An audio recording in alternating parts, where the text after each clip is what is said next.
छत्तीसगढ़ में लंबे इंतजार के बाद कैबिनेट का विस्तार हुआ, वह भी विवादों के घेरे में है। तो अब मुख्यमंत्री विष्णुदेव साय ने मंत्रिमंडल विवाद को दरकिनार कर एक और बड़ा फैसला लिया है, जिसके तहत नए मंत्रियों के साथ आधा दर्जन मंत्रियों को जिलों का प्रभार सौंप दिया गया है। हालांकि जिलों का प्रभार पहले ही बांटा जा चुका था, लेकिन 3 नए मंत्रियों के कैबिनेट में शामिल होने के बाद जिलों के प्रभार में बदलाव किया गया है। नमस्कार, CGNN लाइव में आपका स्वागत है। मैं हूं आपके साथ अभिषेक दुबे। छत्तीसगढ़ राज्य में मुख्यमंत्री विष्णुदेव साय की सरकार में 3 नए मंत्रियों को शामिल किया गया है, जिनमें गजेंद्र यादव, गुरु खुशवंत साहेब और राजेश अग्रवाल को विभागों की जिम्मेदारी दे दी गई है। तो अब मुख्यमंत्री विष्णुदेव साय ने जिलों के लिए भी प्रभारी मंत्रियों की घोषणा कर दी है। कैबिनेट में शामिल तीनों नए मंत्रियों को जिले तो मिल गए हैं, इसके अलावा पहले से कैबिनेट में शामिल 3 मंत्रियों के प्रभार में आंशिक बदलाव किया गया है। तो आपके जिले का प्रभार किस मंत्री को सौंपा गया है, जानने के लिए इस वीडियो पर अंत तक बने रहिएगा। और आपने अब तक हमारे चैनल को सब्सक्राइब नहीं किया है तो बेल आइकॉन जरूर दबा दीजिएगा। साल 2023 के विधानसभा चुनाव में भाजपा ने मौजूदा कांग्रेस सरकार को सत्ता से बेदखल कर दिया, चौथी बार सरकार बनाने में सफलता हासिल की। 13 दिसंबर 2023 को मुख्यमंत्री विष्णुदेव साय ने 11 मंत्रियों के साथ शपथ ली, जबकि छत्तीसगढ़ कैबिनेट का कोरम कायदे से मुख्यमंत्री सहित 13 का होना चाहिए था। तो वहीं लोकसभा चुनाव में कद्दावर मंत्री बृजमोहन अग्रवाल को उतारने के बाद कैबिनेट से एक और मंत्री कम हो गए, यानी मंत्रिमंडल में 2 मंत्रियों की कमी हो गई। तो 19 महीनों तक विष्णुदेव सरकार 11 मंत्रियों के साथ ही चलती रही। बढ़ते दबाव और सरकारी कामकाज में आ रही दिक्कतों के बाद कहीं जाकर कैबिनेट विस्तार पर फैसला लिया गया, तो मुख्यमंत्री ने 2 की बजाय 3 नए मंत्रियों को शपथ दिला दी।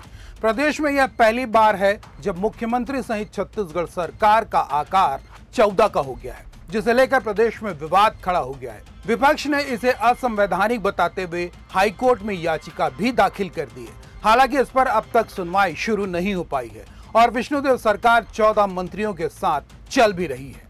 नए मंत्रियों के शपथ के साथ ही उन्हें विभागों की जिम्मेदारियां भी सौंप दी गई हैं। दुर्ग से विधायक गजेंद्र यादव प्रदेश के स्कूल शिक्षा मंत्री के दायित्व का निर्वहन कर रहे हैं, तो राजेश अग्रवाल को संस्कृति एवं पर्यटन विभाग की जिम्मेदारी दी गई है।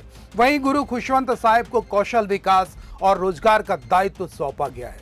इन तीनों नए मंत्रियों के कैबिनेट में शामिल होने के बाद विभागों का कामकाज काफी हद तक चल पड़ा है। तो अब बारी इन मंत्रियों को जिले के प्रभार देने का था, जिस पर भी फैसला हो गया है। तीनों नए मंत्रियों को शपथ लिए करीब 1 माह का वक्त हो चुका है। सरकारी कामकाज ने भी रफ्तार पकड़ना शुरू कर दिया है, तो संबंधित अधिकारियों और लोगों को भी अपने कामों को लेकर आसानी होने लगी है। ऐसे में अब जिलों के प्रभार का मसला भी हल करना जरूरी था। मौजूदा समय में प्रदेश में मुख्यमंत्री सहित 14 मंत्री हैं, जबकि प्रदेश में कुल 33 जिले हैं। हालांकि पहले से कैबिनेट में शामिल मंत्रियों को जिलों का प्रभार दिया जा चुका है, तो अब इन 3 नए मंत्रियों को भी अलग अलग जिलों का प्रभारी बनाया गया है। सामान्य प्रशासन विभाग से जारी आदेश के मुताबिक प्रदेश के गृह मंत्री विजय शर्मा को दुर्ग, बालोद, मोहला मानपुर, अंबागढ़ चौकी और बस्तर का प्रभारी मंत्री बनाया गया है। स्वास्थ्य मंत्री श्याम बिहारी जायसवाल को बलौदाबाजार भाटापारा की जिम्मेदारी दी गई है। महिला एवं बाल विकास मंत्री लक्ष्मी राजवाड़े बलरामपुर रामानुजगांव का प्रभार संभालेंगी। स्कूल शिक्षा मंत्री गजेंद्र यादव को राजनांदगांव जिले का प्रभार दिया गया है। कौशल विकास और तकनीकी शिक्षा एवं रोजगार मंत्री गुरु खुशवंत साहेब को सक्ती जिले का प्रभारी बनाया गया है।